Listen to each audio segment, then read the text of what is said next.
Varahi silks మన నెల్లూరులో September 25వ తారీఖున గొప్ప ప్రారంభం. ఎంత ఇల్లు! అమ్మో అమ్మో అమ్మా నాగు, నా అనురాగపు వాగు, నా అమ్మ కన్న పేగు, నా చెల్లి, నా బంగారు తల్లి, నా ఆడబిడ్డ, నా ముద్దు బిడ్డ, నా పట్టు గుడ్డ. అయినా సెల్లో ఇంత ఈకైపోయావేంటి నా తల్లి? వీకైపోవడం ఏమిటి నీ మొహం? వీసడు చిక్కిపోతేను. మరే అన్నయ్య, నేను వచ్చింది నిన్న, ఒక్కరోజులోనే చిక్కిపోయానా? లోపలికి రండి. చూడు వదినమ్మా, మీ అన్నగారి ప్రాణాలన్నీ నీ మీదే. 24 గంటల్లో 42 సార్లు చెల్లి చెల్లి అని కలవరించాడు. బ్లడ్ రిలేషన్ రోజు దుగ్గిరాలదున్న పోతులా 3 వేసి కంచాలు లాగించేవాడా? నిన్న 2 కంచాలే తిన్నాడు పురుషుడు. Blood relation. బావగారు, ఇదేనా రావటం? అవును బావగారు, మా సెల్లమ్మని ఇడిచిపెట్టి నేను ఉండలేక, నన్ను ఇడిచిపెట్టి మీ సెల్లమ్మ ఉండలేక, పొలం పుట్ర గొడ్డు గోద నగ నట్ర అన్ని వదులుకుని వచ్చేసాం. అయ్యా అయ్యా, పెళ్లికి మేము మీ ఊరు వచ్చినప్పుడు మీకు మీ అన్న గోదా పుట్ట నత్త తప్పితే గొడ్డు పొలం నగ ఉన్నట్లు ఏమీ కల్పించలేదే. శర్మ గారు, క్షమించండి బావగారు, మీరు ఊ అంటే మా సిస్టర్ని చూసుకుంటూ ఇక్కడే డాగ్స్ లాగా పడుంటాం. మీరు మా కూడు కూడా పెట్టక్కలేదు. ఏదో మీరు తిని పారేసిన మేక మటనం కోడి చికెను తింటూ చెల్లి బావ అంటూ భజన చేసుకుంటూ మూల పడి ఉంటాం. చూడండి బావగారు, మాకు మాత్రం అయిన వాళ్ళు ఎవరున్నారు చెప్పండి? ఇదంతా మీలే అనుకుని హాయిగా ఉండండి. మీరు మీరు ఎంత మంచి బావగారు. స్నానం అది చేసి కాసేపు రెస్ట్ తీసుకోండి. నేను అలా బయటికి వెళ్ళి పని చూసుకొస్తాను. ఏ పని మీరు చూసుకోండి, మా పని మేము చూసుకుంటాం. రావదినా? అయ్యా, యా, తమ నామధేయం? వాలేశ్వరరావు. ఓహో, తమ తల్లిదండ్రులకు నా పాదాలు వందనాలు బాబు. ఎందుకు బాబు? పదాయి వాళ్ళ మీద వాలిపోయే మీ గుణాన్ని ముందే కనిపెట్టి వాలే అది పేరు పెట్టినందుకు. Blood relation. గారు, మీకు ఇష్టమైన వంటలు చేసి తీసుకొచ్చా. అమ్మగారు వచ్చేలోగా బేగి తినేయండి. నా ఇంట్లో నేను దొంగలా అన్నం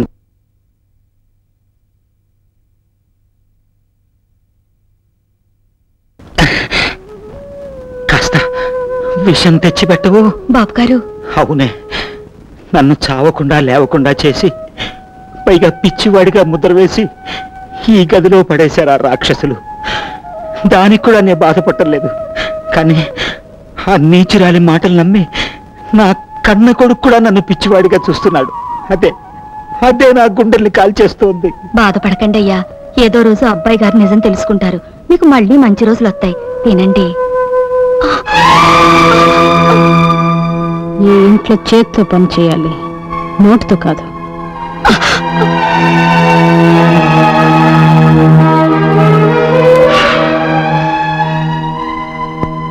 ఆకలేస్తుందా బావా? ఉండు, తిని పెడతాను. ఏమయ్యా, నువ్వు మనిషివా పశువా? అన్నయ్య గారు ఆకలి మీద ఉంటే నువ్వు ఒక్కడవే పందిలాగా తింటావా? నాకు కూడా పెట్టు. పట్టు. ఓహో బావా, ఏ గుడ్డు కన్నా కోడో గానీ సూపరా. నువ్వు కూడా తింది కానీ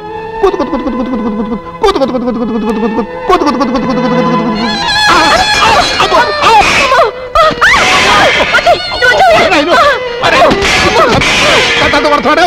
అమ్మో,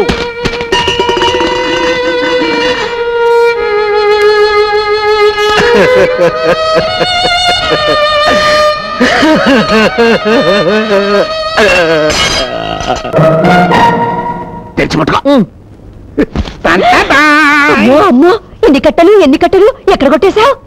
ఇది కొబ్బరికాయల్లో కొట్టేసిన కట్ట, ఇది బెల్లం కట్ట, ఇది ధాన్యం కట్ట, ఇది చేపల చెరువు కట్ట, ఇది కోళ్ల ఫారంల కట్ట, ఇది మా చెల్లి బీరువాలో వచ్చి కొట్టేసిన కట్ట. నువ్వెంత దొంగ నా మొగుడివిరా, నా మొగుడా.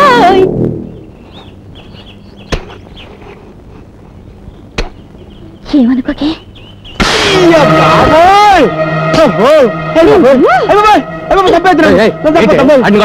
కొట్టాలా, నరికి పోగలెట్టాలా? ఇంటికి పెద్ద పాలేరు వాడి మీద చేసేసుకుంటాం. ఊళ్ళు పొగరికిందేంటి? ఎంత మాట అన్నారండి. మీ కష్ట సుఖాల్లో పాలు పంచుకునే మీ భార్యకి, మీ లాభ నష్టాలు లెక్కలు చూసి మీ అర్ధాంగికి ఒక పాలు తప్పు చేస్తే కొట్టే హక్కు లేదా? ఏం తప్పు చేశాడు? బెల్లం బట్టికి నిప్పంటుకుని 2 లక్షలు నష్టం వచ్చిందంటే వీడు అజాగ్రత్త వల్లే కదా. బెల్లం బట్టికి నిప్పంటుకుందా? ఎప్పుడురా? నాకు తెలియదు నాయనే, నేను బెల్లం అనే మాట అంటేనే భూతార్థం తీస్తారు తండ్రి. వడగాలు వచ్చి వరి కుప్పలు కొట్టిపోయాట, 1.5 లక్షలు లాసు. వడగాలు వచ్చిందా? ఏరా? నేను చెప్పను బాబోయ్, నేను వడంటేనే పెడర్థం తీసి తంతారు తండ్రి. చెరువులో కొబ్బరి బండాలు రాలి చేపలు చచ్చిపోయాట, 1 లక్ష రూపాయలు నష్టం. చెరువులో బొండాలు రాలాయా? ఎప్పుడురా? అయ్యి బాబోయ్ పోరు దేవుడు, నేను బోండం అన్నా బండబూత అయిపోద్దండు. సమాధానం చెప్పడానికి వీలు లేని ప్రశ్నలు వేస్తున్నారేంటి అబ్బాయి గారు? హే భగవాన్, నాకు ఇలాంటి పరీక్ష పెట్టాడు తండ్రి. నేను చెప్పేది అబద్ధం అయితే ఇదిగో ఇక్కడ రాసుని చూడండి. ఎవరు రాశారు ఇది? గుమస్తా గారు. ఏడాడు? ఇక్కడే ఉన్నానన్నయ్యా. టుడే దిన ఫలాల్లో మన రాశి ఫలం ఎలా ఉందో చదివి చెప్పవయ్యా. మీ దినం అంది యా వృత్తిక రాశి కదండి. జస్ట్ మినిట్ లో మీది కుక్క బతికైపోతుంది, దాచిపెట్టిందండి. గుమస్తా గారు, అయ్యా. ఈ పద్ధతి చదవండి. చదివి చెప్పండి. బెల్లం బత్తికి నిప్పంటుకోవటం వల్ల వచ్చిన నష్టం 2 లక్షలు. పథకాల వల్ల వరి కుప్పలు కొట్టుకుపోగా వచ్చిన నష్టం 1.5 లక్షలు. అదే కళ్ళద్దాలు లేకుండా చదివితే అర్థాలు మారిపోతాయి. ఇదే బెల్లం బట్టికి నిప్పంటుకోవడం వల్ల వచ్చిన లాభం 2 లక్షలు.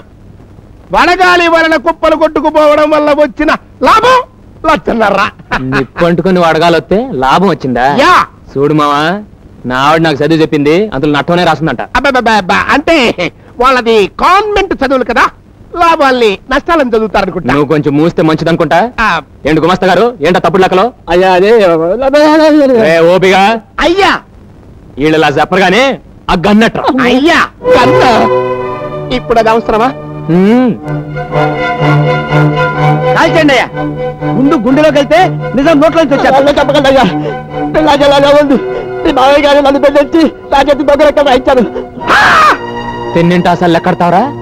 రామ మీ ఇంటికి 36 వాసాలు ఉన్నాయని నేను ఎప్పుడు కౌంట్ చేయలేదు అల్లుడు. Mother promise. మర్యాదగా కొట్టేసి నువ్వు ఎక్కడ దాసా చెప్పు, లేకపోతే కాల్చి పారేస్తా. వద్దల్లుడు, మేనమావని చంపితే పాప చుట్టుకుంటుంది. ఏంటి చుట్టుకునేది? చుట్ట కౌసుండి కృష్ణుడు చంపితే ఏం చుట్టుకుంది? మీరు మేటనొక్కండి, ఒక్కరికి కక్కేస్తాడు.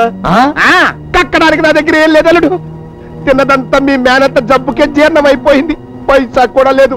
Father promise. అమ్మో పాము పాము పాము పెద్ద పామురా. అవునండి, నేను కూడా చూశాను. ఏదేటి వెళ్ళింది? మీ మామయ్య గదిలోకి వెళ్ళి మీ అత్తయ్య పరుపులో దూరింది. కట్టల పామురా, కట్టల పాము. కట్టపాము కదండి, అది ఈ మధ్య ఇంట్లో తెగ తిరిగేస్తుందండి. నేను పట్టేస్తారు కదండి. నాగరాజ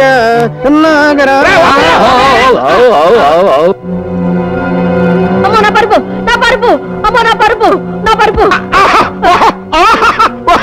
మీరు చూసింది అందులో దూరిన కట్టపావునా బావగారు?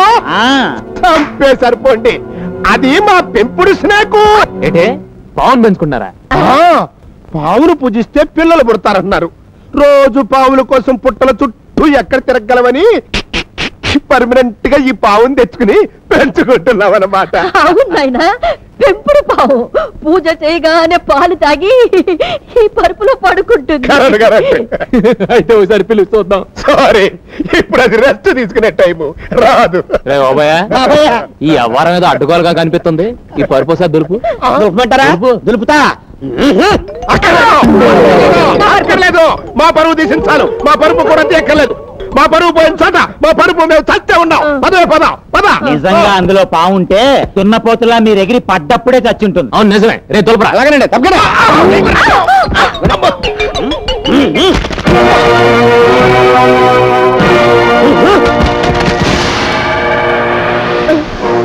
చూసావురా ఎన్ని నోట్ల కట్టల పాములున్నాయో.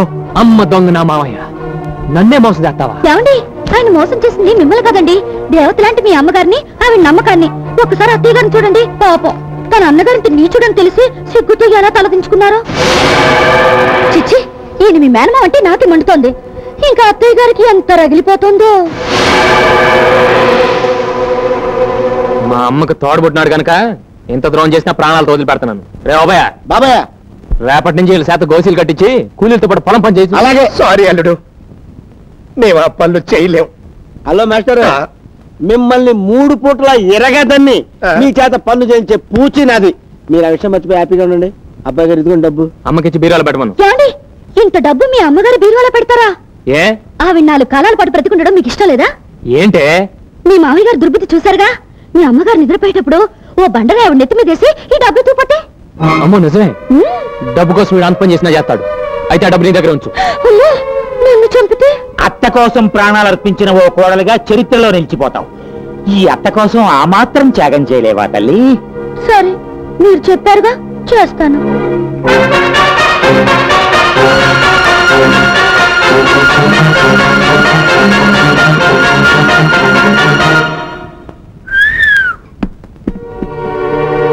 ఏదో కంచు కంచు అనుకున్నాను కానండి, ఇది అల్లటప్ప కంచు కాదండి, మంచి పోత కంచు.